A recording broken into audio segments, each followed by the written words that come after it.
Ready.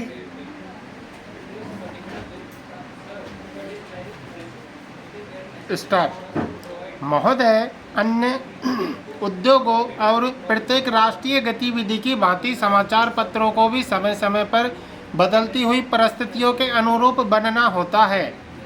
हमारे स्वाधीनता संग्राम के अवसर पर राष्ट्रीय पत्रों ने बहुत बड़ा काम किया, जिसे राष्ट्र प्रशंसा की भावना के साथ सदा स्मरण रखेगा।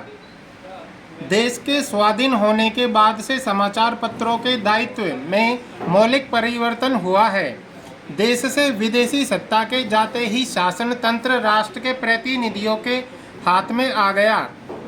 यह स्वाभाविक था कि इस परिवर्तन के बाद सभी समाचार पत्र अथवा उनमें से अधिकांश अपनी नीति पर पुनर्विचार करें। इन 9 वर्षों में अधिकांश पत्रों ने इस दायित्व को सुचारू रूप से निभाया है। मैं यह प्रसन्नता से स्वीकार करता हूं कि पत्रों ने राष्ट्रीय महत्व के प्रश्नों पर सरकार का समर्थन कर उसका बल ही नहीं बढ़ाया, बल्कि जब कभी विचार स्वतंत्र और सच्चे मतभेद की मांग हुई तो पत्रों ने आलोचना का आश्रय भी लिया।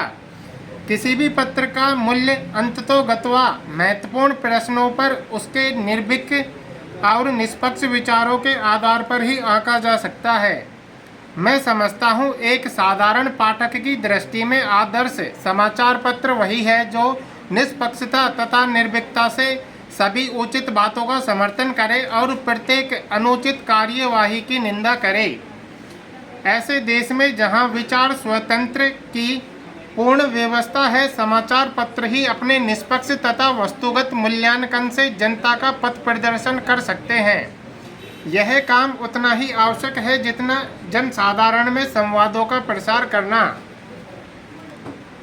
भारत में समाचार पत्र उद्योग लगभग 100 वर्ष पुराना है। इस काल में पत्रों ने बहुत प्रगति की है और शक्ति तथा यश का उपार्जन किया है, किंतु जब हम भारतीय पत्रों की दूसरे प्रगतिशील देशों के पत्रों से तुलना करते हैं तो हम बहुत सी बातों में, विशेषकर प्रकाशन संख्या की दृष्टि से, अपने पत्रों को बहुत पिछड़ा हुआ पाते हैं।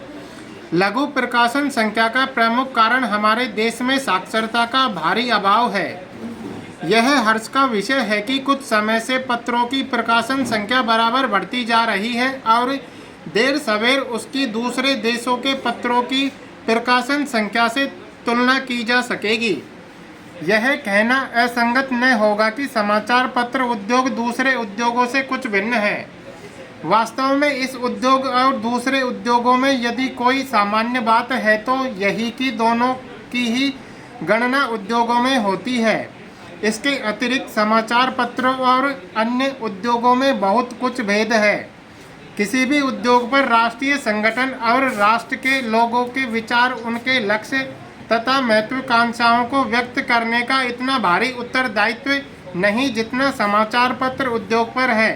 पत्रों और पत्रिकाओं का प्रकाशन संसार के सभी देशों में आरंभ में एक साधारण प्रचार कार्य के रूप में हुआ। उस समय यह कार्य आर्थिक लाभ से ऊपर था।